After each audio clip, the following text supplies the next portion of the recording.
1945. Selain itu, kewenangan Mahkamah Konstitusi juga diatur dalam Undang-Undang Pemilu sebagaimana disebutkan di atas dan juga berdasarkan pasal 10 ayat 1 huruf D Undang-Undang Nomor 24 Tahun 2003 tentang Mahkamah Konstitusi sebagaimana telah diubah terakhir dengan Undang-Undang Nomor 7 Tahun 2020 tentang perubahan ketiga atas Undang-Undang Nomor 24 Tahun 2003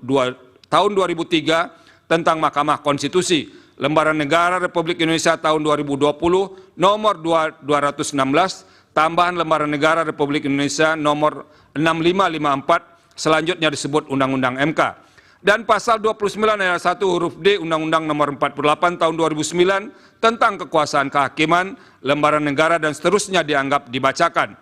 Artinya, semua pengaturan tersebut merupakan delegasi dari norma konstitusi in casu pasal 24C ayat 1 Undang-Undang Dasar 1945. Dari ketiga undang-undang di atas, Undang-Undang MK dan Undang-Undang Kekuasaan Kehakiman menggunakan frasa memutus perselisihan tentang hasil pemilihan umum sebagaimana frasa yang termaktub dalam pasal 24C ayat 1 Undang-Undang Dasar 1945.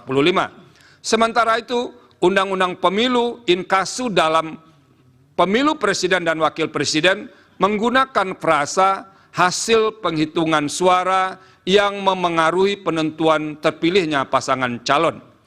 Terlepas dari adanya perbedaan tersebut, menurut Mahkamah, kewenangan untuk menyelesaikan perselisihan hasil pemilu presiden dan wakil presiden tidak dapat dilepaskan dari kewajiban konstitusional Mahkamah Konstitusi sebagai peradilan konstitusi yang harus memastikan penyelenggaraan pemilu tidak melanggar azas-azas pemilu yang bersifat langsung, umum, bebas, rahasia, jujur, adil, dan berkala sebagaimana ditentukan dalam pasal 22E ayat 1 Undang-Undang Dasar 1945. Artinya, secara konstitusional, Undang-Undang Dasar 1945 mengandung semangat yang menghendaki penyelenggaraan pemilu yang berkeadilan, demokratis, dan berintegritas. Bahwa salah satu kunci untuk mewujudkan penyelenggaraan pemilu yang berkeadilan, demokratis, dan berintegritas tersebut adalah penegakan hukum pemilu dalam rangka mengukuhkan legitimasi hasil pemilu. Untuk itu, apabila diletakkan dalam konteks kewenangan Mahkamah Konstitusi sebagaimana diatur dalam pasal 24C ayat 1 Undang-Undang Dasar 1945, frasa memutus perselisihan tentang hasil pemilihan umum dimaksud harus dimaknai sebagai upaya mewujudkan pemilu yang berkeadilan, demokratis, dan berintegritas. Artinya, sekalipun Undang-Undang Pemilu telah mendesain begitu rupa penyelesaian masalah pemilu pada masing-masing kategori dan diserahkan kepada lembaga-lembaga yang berbeda, bukan berarti Mahkamah tidak berwenang untuk menilai masalah hukum pemilu yang terkait dengan tahapan pemilu berkenaan dengan penetapan suara sah hasil pemilu.